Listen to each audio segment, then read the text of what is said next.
नमस्कार।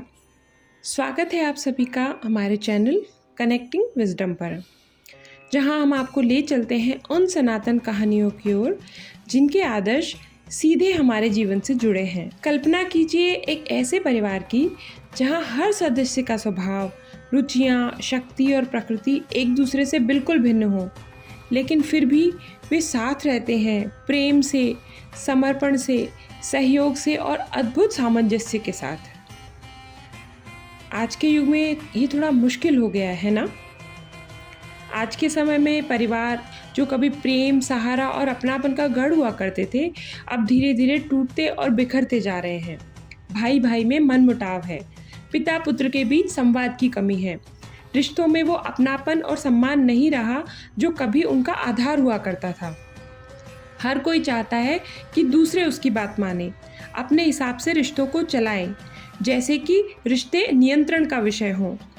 अहंकार और क्रोध ने प्रेम और करुणा को दबा दिया है और रिश्ते जो कभी विश्वास और ममता से जुड़े थे, अब संघर्ष और दूरियों का शिकार हो रहे हैं। जैसे जैसे पीढ़ियां बदल रही हैं, वैसे वैसे परिवारों का जीने का तरीका, सोचने का नज़रिया और पसंद नापसंद भी बदलती जा रही है। नई पीढ़ी तेज है, तकनीक से जुड़ी है और अपनी सोच रखती है।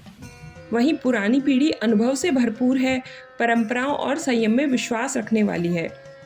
इन्हीं बदलावों की वजह से कई बार घरों में दोनों पीढ़ियों के बीच समझ और तालमेल की कमी हो जाती है। कभी बड़ों को लगता है कि बच्चे ज़रूरत से ज़्यादा आज़ादी चाहते हैं और कभी बच्चों को लगता है कि बड़े उन्हें समझते ही नहीं, और इसी सोच के फ़र्क से धीरे धीरे उनमें बातचीत कम हो जाती है और दूरियां बढ़ने लगती हैं। एक और बड़ी वजह है अपेक्षाएं।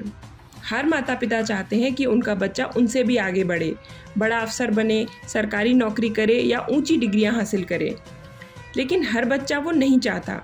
कोई कला के क्षेत्र में जाना चाहता है, कोई खेल में, कोई अपना स्टार्टअप शुरू करना चाहता है। वो सिर्फ एक नौकरी नहीं बल्कि अपनी पहचान बनाना चाहता है।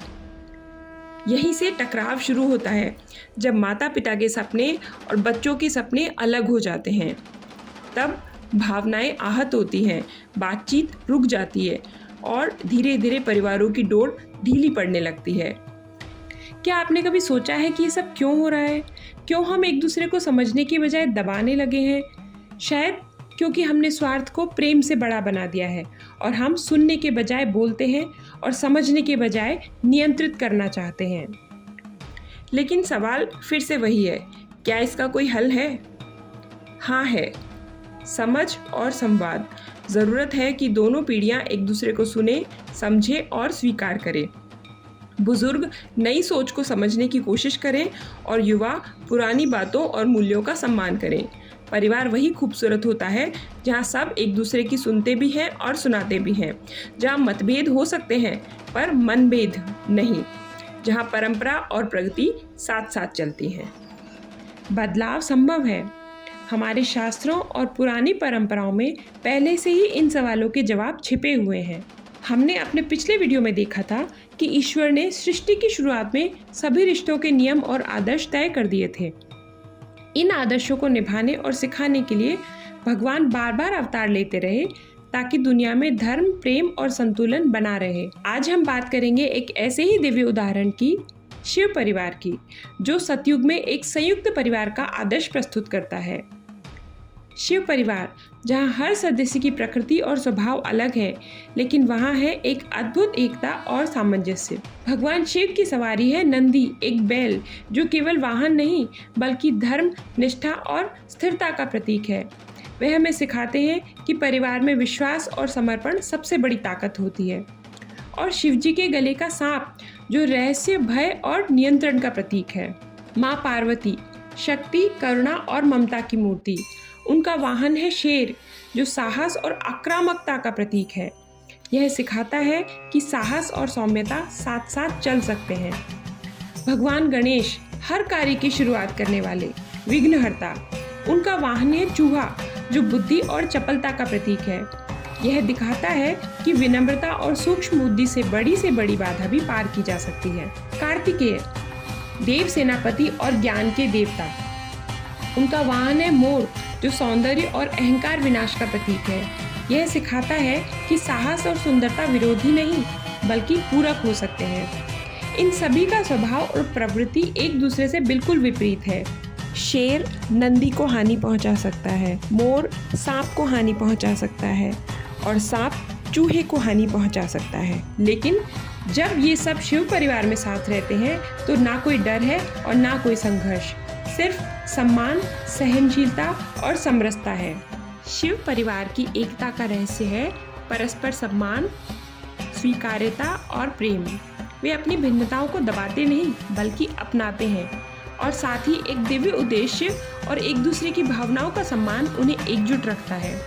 शिव परिवार यही सिखाता है कि जब प्रेम और उद्देश्य बड़ा हो तो भिन्नता बाधा नहीं बल्कि सौंदर्य बन जाती है। हमारे परिवार, समाज और रिश्तों में भी कई बार स्वभाव, आदतें, पसंद नापसंद अलग होती है, लेकिन अगर हम परिवार की भावनाओं को प्राथमिकता दें तो हम भी इस दिव्य शिव परिवार की तरह एक मजबूत और प्रेमपूर्ण इकाई बन सकते हैं। आइए शिव परिवार से प्रेरणा लेकर रिश्तों को अधिकार से नहीं, आदर और करुणा से निभाएं, क्योंकि विविधता में ही एकता है और सच्ची दिव्यता है। शिव परिवार की कहानी हमें यह सिखाती है कि विविधता कोई कमजोरी नहीं बल्कि एक सुंदर शक्ति हो सकती है। जहाँ हर सदस्य का स्वभाव, पसंद और प्रकृति एक दूसरे से अलग है, वहीं प्रेम, सम्मान और सहनशीलता से वे एक अटूट परिवार बनाते हैं।